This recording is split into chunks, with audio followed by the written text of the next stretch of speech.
What's up, everybody? We're back. Arizona Prison Politics 101. So, next I was going to talk about something that a lot of people are interested in, and that is the drug trade in prison. Um,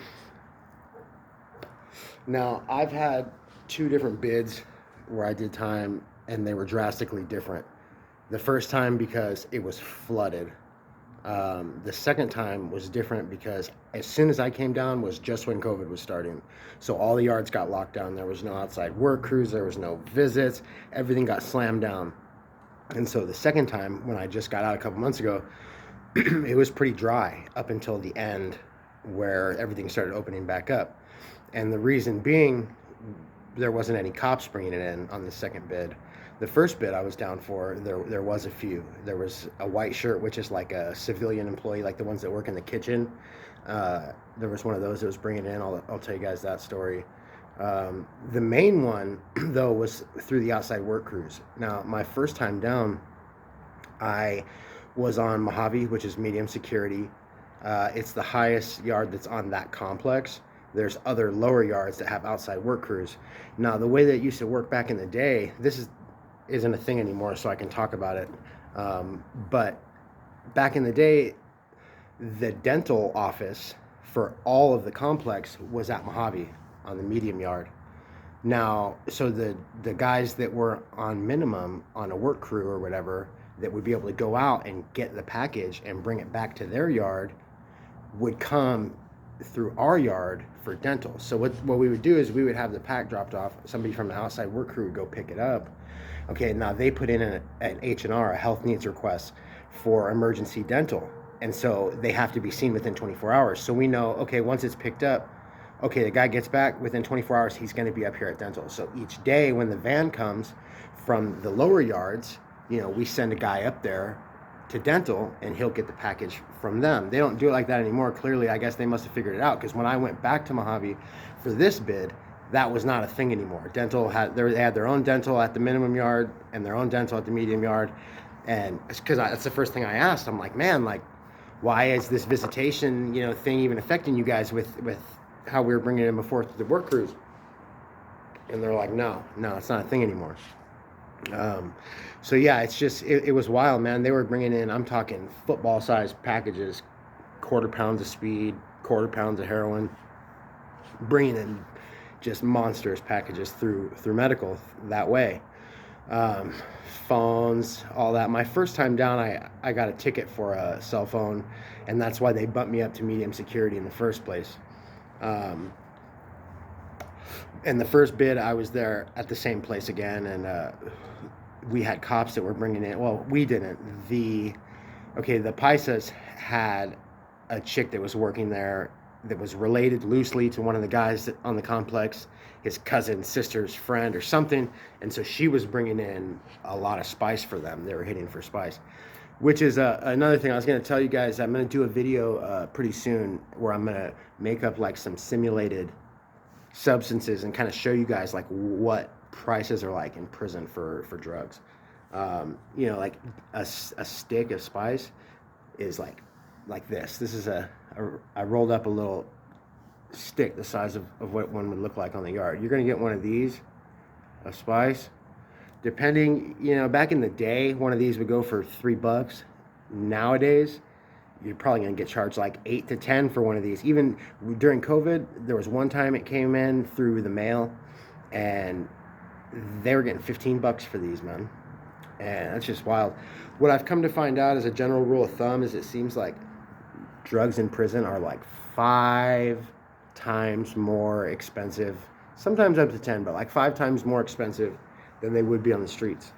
So, and then on top of that, that's just for what they're telling you you're going to get. So like, say for a gram of heroin, if it's $50 on the streets and it's $2.50 in prison, they're calling it a gram, but it's really not. So you're paying 5 times more, plus you're probably really getting like a 0.5 or a 0.6, and they're going to tell you it's a gram. So really, not only are you paying 5 times more, but now you're also getting charged the inflation on the amount, or like those 30s. When I just got out right now, those fentanyl pills that are going around right now, you get a quarter of one for $40. It's wild, man. $160 a pill. But yeah, like my first time down when I got to Fort Grant when I was in minimum, before I got that cell phone ticket, it blew my mind when I got there. How, I mean, somebody offered to sell me some meth before I even had a mattress yet. You know, when I got to Fort Grant, it was immediate. And you'd walk into a run, and there'd be 4, 5, 6 different dudes on phones that you can see just when you walk in. You know, you got all these dudes on phones, on cell phones, you know, and they were just everywhere. Out of that yard, there was probably 1,200 people on the yard, and I'd say there had to be, man, 60 phones at least. Each building had a few, and they'd have, you know, a lookout out there. They'd have a point man looking to see if the cops were coming, and then they'd come in and shut it down. And you know, because you could get back in my first bid, you could buy time on the cell phone for cheaper than it is to use the state blue phone. So a lot of people did, man. I did, and that's how they got me. They didn't even catch me with the phone. What happened was they found a phone. It had a number in it, my grandmother's number in it, wherever the fuck they found it. It was in the call logs. You know, they hemmed a bunch of people up because I tried to fight it because this is when I was new. I'd only been down like 3-4 months. You know, I'm thinking, well, you guys didn't even catch me with the phone, so how am I going to get charged for possession of a phone? You know, you'd think. Well, it turns out that they have such a low threshold of evidence that they need in order to convict you in the eyes of the department, that just them thinking, literally, this is what the disciplinary hearing officer, the lieutenant, told me, or the captain rather. He was like, basically, we think that you used it, and the fact that you once used it means that you once possessed it. Therefore, we can charge you with possession of a communication device. And he did, man. They did. I ended up losing time over that. I got a lot of it back, but man, my points are still sky high. I haven't been able to get down in custody ever since. But, and actually, it turns out that cell phone ticket was worse than if I would have got caught with a shank. Like the way that the disciplinary is on it, a cell phone is considered dangerous contraband more so than a weapon, which blew my mind. You know, but yeah, like I said, the drug trade in prison, man, it's wild.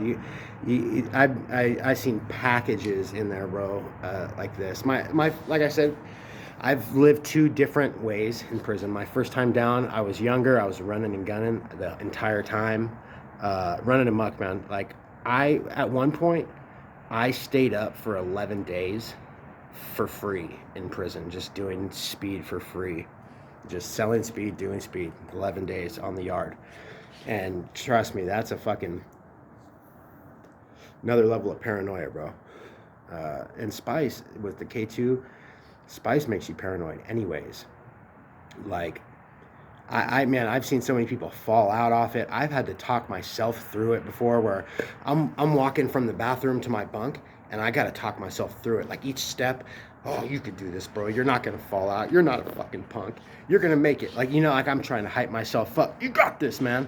You know, just to get back to my bunk. And when I get there, I'm like, oh yes, like, you know, pat myself on the back for surviving. You know, and that's the thing, is that shit's crazy. Like, people want that. You know, if there's 2 different kinds of spice on the yard, one of them makes you fear that you might die, and the other one doesn't. People are going for the death for sure, every time. So it's just nuts in there, man. And you wouldn't believe some of the shit I've seen. I've seen a guy fall out, hit the back of his head so hard that in the morning he had a black eye just from the impact on the back of his head from falling out off a spice. I saw a guy trying to swim in a puddle one time. Hey guys, come swim with me, man. And I'm not even that deep of a puddle. I'm talking a little guy, little 1-inch puddle. He's doing a backstroke in there, bro. I've seen guys take off on cops. I saw a dude get in the shower fully clothed. I've seen it all, bro. It's nuts how flooded it was the first time. And going back after COVID, it was a trip hitting the same yard and just seeing it just dead like it was this time. It was definitely good for staying sober and being able to keep my head straight and everything. I don't think I would have came out as well as I did if it wasn't like it is now. I mean, now it's opening back up. The last few months, I just got out in September. The last few months, it was opening back up and getting pretty cracking. Like, oh yeah, another big thing right now is the Suboxones. Like, if in there, a little piece the size of like a capital letter in a book, you know, just a little, like a capital H, you know, little square, $20 of Suboxone. You know, so off of a strip, they're making 25, 30. See, and those are the hooked up ones. When it was at the peak of being dry on the medium yard, Suboxone came in one time with someone from another yard, and they were getting 60 of those out of a strip. 60 $20 pieces out of one strip, you know, and that's, you know, that's way too much. The average is probably 25, 30, you know, and they're getting $20 for each one of those. It's nuts. So you imagine if they get a strip of 10, you know, 10 strips, and they each cut each one into 30 pieces, that's 320s, man. It's wild. The drug trade in there is nuts. That other one I was telling you about was that white shirt in the kitchen. There was a big fat dude, big fat paisa, lived over in Mexico, because the prison I was at is in Douglas. It's maybe 9 miles from the border of Mexico. So a lot of those people live in Mexico and work in the U.S. at the prison.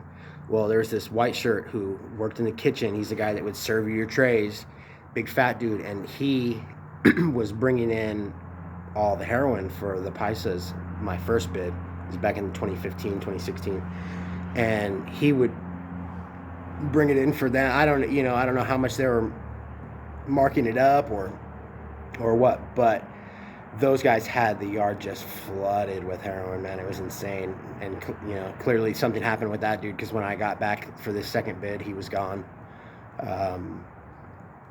We've had a female CO that I told you about. She got caught up, the one that was loosely related to that guy who was bringing in all the spice for them. She ended up getting hemmed up over it. They searched her one day when she was supposed to have the package on her, but she ended up not having it for some weird series of, you know, just random series of events. She didn't end up having it on her, and they searched her, and she should have, you know. So shit got real weird with that one, and it always does, man. But it's just crazy how flooded it is in there. You wouldn't believe. I've seen it all. Like I said, I'm gonna do another video sometime soon where I'm gonna show you guys. I'm gonna get maybe some instant coffee and make like a little $20 look-alike paper for heroin, maybe put some salt in a bag and show you guys what $20 in speed is, you know. Or I showed you, this is what a stick of spice looks like. If this was weed, that'd probably be 10, $15, you know, just for literally as small as you could possibly dust the bottom of it and have a line running from the bottom of the paper one end to the other, just one little trail of breadcrumbs, you know. And they're charging $15 for those, man. A box. It's nuts. It's crazy. You know, my first time down, a chapstick cap full of spice, you could get like $8 to $10. You know, now they're getting like 15 of those, you know, and charging $10-15 a piece. It's nuts with COVID. But yeah, man, just wanted to get that out there to you, let you guys know a couple stories of how the drugs were coming in when I was there. It was nuts too, and when we'd be waiting for those runs for the dental, you know, thing, and you just look out on the yard and you see like 15, 20 white dudes that are all in the loop, all sitting there on a bench, like everybody's facing the same direction towards medical, just watching when the van pulls up, trying to see if the package is there, you know. And man, it was nuts watching these guys paper chase, bro. It was out of control. That's what they call a little piece is a paper. So you'll have a little 20 paper, a little 50 paper. So these guys are out there paper chasing. Or you'd see guys out there on the yard even. Maybe he dropped his paper on the way back from getting it or something. You'd see dudes out there scouring the ground, fucking trying to, with their alarm clock light, you know, lighting up their alarm clock, fucking looking on the ground, trying to find a paper they lost. It was nuts. It was crazy, bro. But yeah, let me know some more shit you guys are interested in hearing about, and I'll do it.